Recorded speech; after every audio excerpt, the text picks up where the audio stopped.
Eftirminnilegasta komandi mitt, þau eru mjög mörg.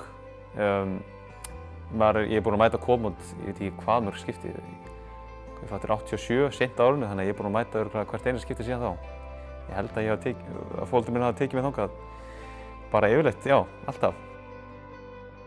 Ef ég ætti að nefna eitthvað eitt sem stendur upp úr, ég man eftir það var ekki langt síðan að það var þeir Lofgjörðar tónleika og það heldur að vera einhvers konar tónleikar og þá labbaði maður út á örkinn og horfði í átt að þríhyrning sem er fjallið fyrir ofan og það var þvílík fegurð, maður sá bara hversu stórkostlegur skapari Guð er, þetta er þvílíka meistaraverk sem hann skilur eftir sig og bara fyrir okkar til þess að njóta og þetta var eitthvað svo himneskt.